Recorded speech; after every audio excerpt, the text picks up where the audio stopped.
Assalamualaikum warahmatullahi wabarakatuh.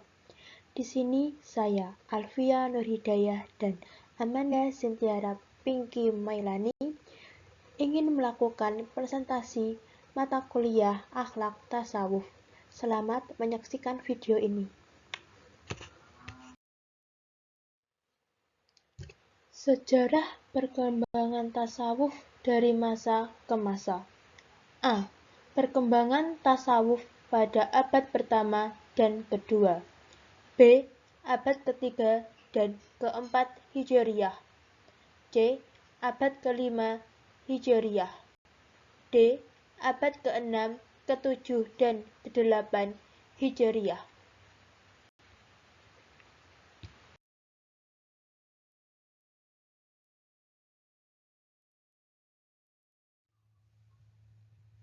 A.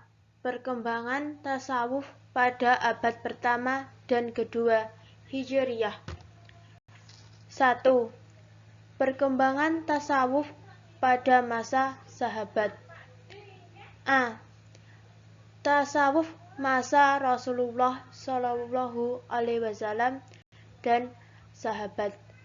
Contoh kehidupan sufi yang terdapat pada diri Rasulullah Shallallahu Alaihi Wasallam dalam kehidupan beliau sehari-hari yang penuh dengan kehidupan yang sangat sederhana dan penuh dengan penderitaan. Juga beliau menghabiskan waktunya untuk beribadah kepada Allah Subhanahu wa Ta'ala. Sebelum diangkat sebagai Rasul, beliau sering melakukan khalwat di Gua Hirau atau Bukit Nur untuk mendapatkan petunjuk dari Tuhan. Didapati beliau melakukan khalwat berulang-ulang kali dengan bekal hanya beberapa potong roti kering dengan air minum serta buah-buahan, yang hal ini menggambarkan makanan yang sangat sederhana bagi seorang sufi.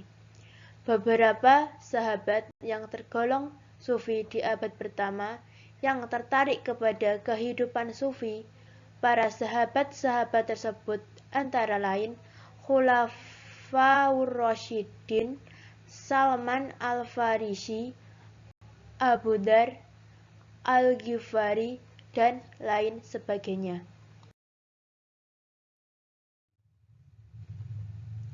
B. Tasawuf masa para tabi'in. Ulama sufi dari kalangan tabi'in adalah murid dari golongan sahabat.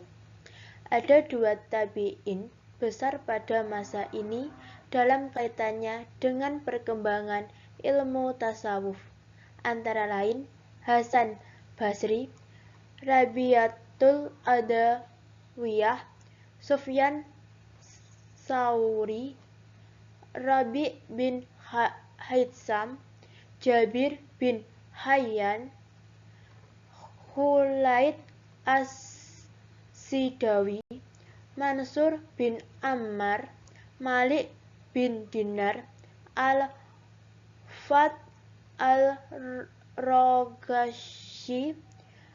Rabba'ah bin Ab Al-Khishi, Salih bin Bashir Al-Muri, Abdul Wahid bin Zaid, Ibrahim bin Adam, Syakhi Al-Balaqi,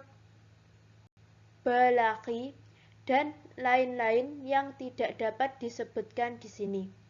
Namun, yang paling populer di antaranya ialah Hasan Basri, Rabi'atul Adawiyah, dan Sufyan Tsauri.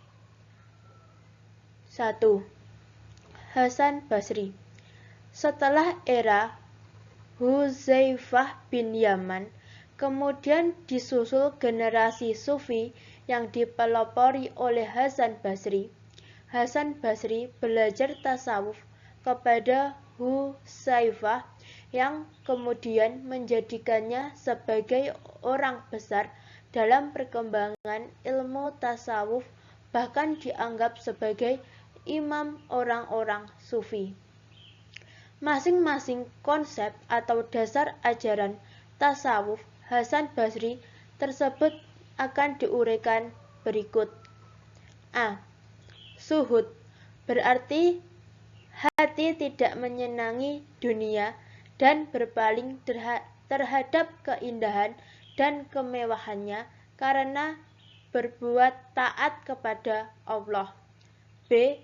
Takut atau khauf bukan berarti takut kepada Allah, namun takut akan terjerumus ke dalam jurang kemaksiatan yang menyebabkannya mendapat murka Allah Subhanahu wa Ta'ala. C. Setelah merasa takut kepada kemurkaan Allah, maka ikutilah ketakutan itu dengan pengharapan atau raja.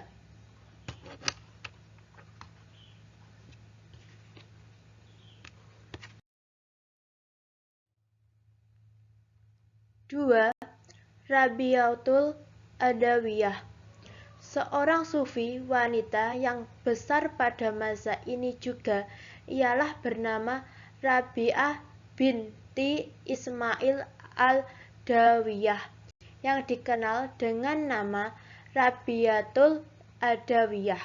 Menurut Ibnu Hilqan, Rabiatul Adawiyah wafat sekitar tahun 135 Hijriah atau 796 Masehi. Ia dikenal sebagai seorang yang hidup saleh dan takwa. Sepanjang hari ia menegakkan ibadah seperti sholat dan berpuasa. Ia memiliki murid yang terdiri dari kaum wanita. Konsep tasawuf Rabiatul Dawiyah dikenal dengan ajaran cinta atau mahabbah atau hubbuliyah. Cinta yang telah suci murni itu lebih tinggi daripada takut dan harap, karena cinta yang suci murni tidak mengharapkan apa-apa.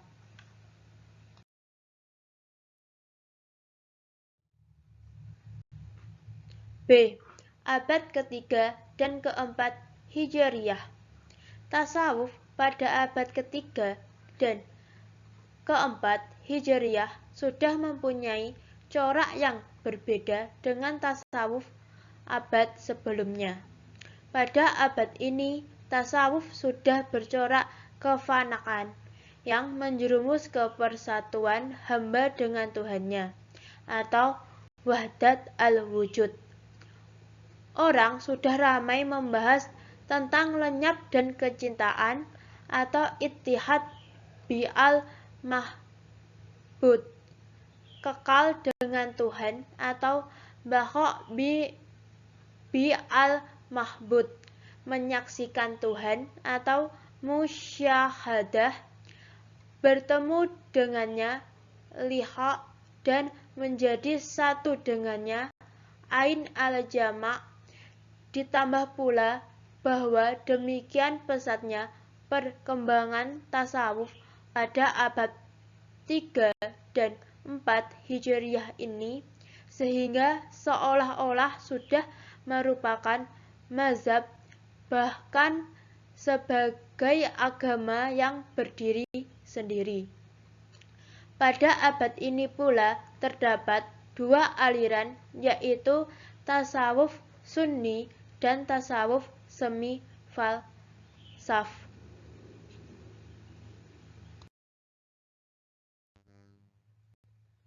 Tokoh-tokoh Sufi pada abad ketiga dan keempat Hijriyah. 1. Abdul Wahid Zinnun al-Misri. Abdul Wahid Zinnun al-Misri atau yang lebih dikenal dengan Zunnun al-Misri berasal dari Naubah, yakni daerah di antara Sudan dan Mesir. Ia wafat pada tahun 246 Hijriah atau 860 Masehi. Ia adalah salah seorang murid Imam Malik dan boleh dikatakan bahwa ia adalah yang pertama kali menetapkan teori-teori di dalam ilmu tasawuf pada abad ketiga. Ia banyak sekali memperluas pemahaman tentang jalan menuju Allah. Tujuannya terkait ilmu tasawuf, ia bagaimana cara mencintai Tuhan, membenci yang sedikit, menuruti garis perintah yang diturunkan, dan takut akan berpaling jalan. 2. Abu Yazid al-Bustami. Abu Yazid al-Bustami memiliki nama kecil Taifur.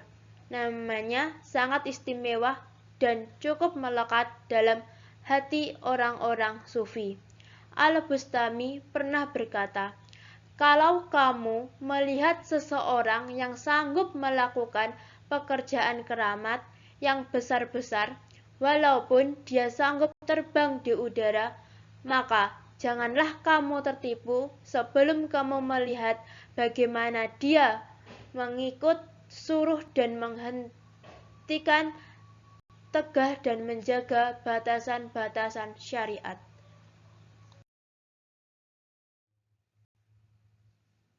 3.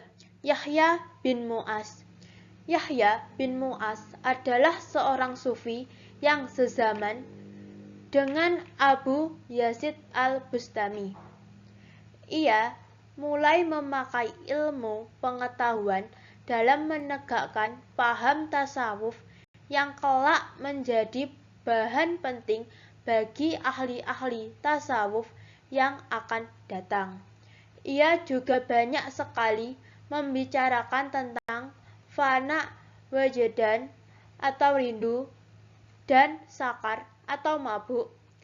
Pokok ajaran tasawufnya ialah melanjutkan dari tasawufnya Rabiatul Adawiyah yang masih berkaitan dengan cinta. Intisari cinta dalam tasawufnya ialah tunduk dan patuh secara bulat oleh Allah Subhanahu wa Ta'ala. 4. Husain bin Mansuh al-Hajj. Husain bin Mansuh al-Hajj lahir di Persia pada tahun 244 Hijriah atau 858 Masehi. Yang sebelumnya ia beragama Majusi, kemudian masuk Islam dan terkenal dengan julukan Abu Munghis. Al-Hajj adalah seorang yang memiliki riwayat yang luar biasa dalam bidang tasawuf. Pandangannya sempat membuat ramai di dunia fikih, sebab pada masa itu terjadi pertentangan antara ulama fikih dengan ulama tasawuf karena faktor salah dalam memahami konsep tasawuf. Abad kelima Hijriah.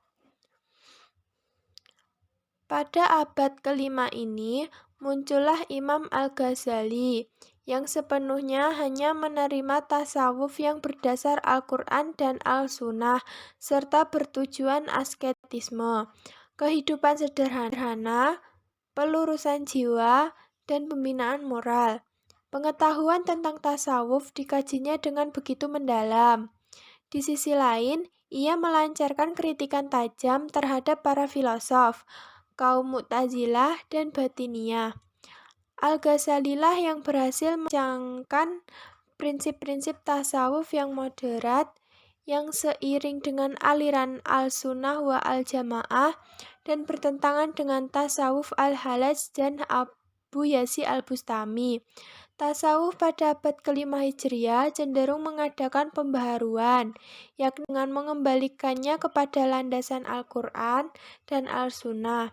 Al-Qushayri dan Al-Harawi dipandang sebagai tokoh sufi yang paling menonjol pada abad ini, yang memberi bentuk tasawuf sunni. Kitab Al-Risalah Al-Qushayriyyah memperlihatkan dengan jelas bagaimana Al-Qushayri mengembalikan tasawuf ke atas landasan doktrin Al-Sunnah Dalam penilaiannya, ia menegaskan bahwa para tokoh sufi aliran ini membina prinsip-prinsip tasawuf di atas landasan tauhid yang benar, sehingga doktrin mereka terpelihara dari berbagai bentuk penyimpangan. Tokoh lainnya yang seirama dengan Al-Qushayri adalah Abu Ismail Al-Ansari, yang sering disebut Al-Harawi. Ia mendasarkan tasawufnya pada doktrin Al-Sunnah. Ia bahkan dipandang sebagai penggagas aliran pembaharuan dalam tasawuf dan penentang para sufi yang terkenal dengan keganjilan ungkapan-ungkapannya atau syatohat, seperti Al-Hallaj dan Abu Yazid Al-Bustami. Dengan demikian, abad kelima Hijriah merupakan tonggak yang menentukan bagi kejayaan tasawuf, amali atau sunni. Pada abad tersebut, tasawuf ini tersebar luas di kalangan dunia Islam. Pondasinya begitu dalam, terpanjang untuk jangka waktu lama pada berbagai lapisan masyarakat Islam.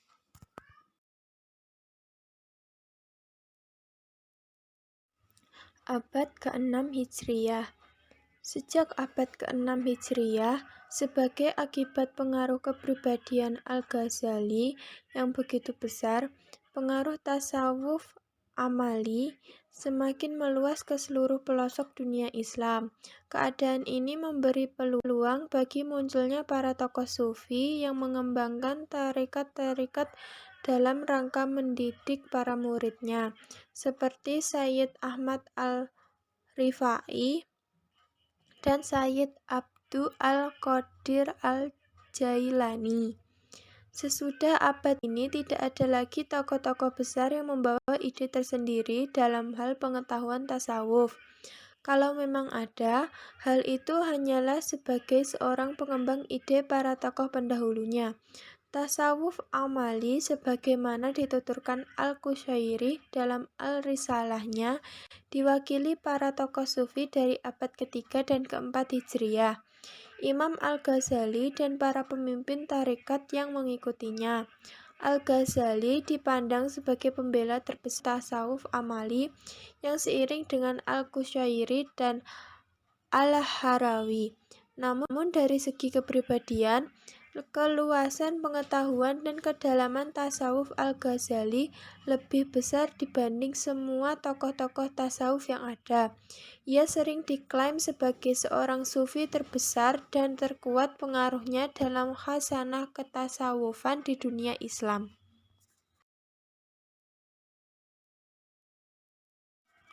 Abad ke-7 Hijriah. Pada abad ke-7, perkembangan tasawuf menurun dikarenakan semangat masyarakat untuk mempelajari tasawuf menurun, dan hal ini disebabkan oleh: yang pertama, ada semakin gencarnya serangan ulama syariat memerangi ahli tasawuf, yang diiringi dengan serangan golongan Syiah yang menekuni ilmu kalam dan fikih. Yang kedua, adanya tekad penguasa pada masa itu untuk melenyapkan ajaran tasawuf di dunia Islam, karena dianggap kegiatan itu menjadi sumber perpecahan umat Islam. Ada beberapa ahli tasawuf yang berpengaruh di abad ini, diantaranya Umar Abdul Farid, Ibnu Sabi'in, Jalaluddin Ar-Rumi.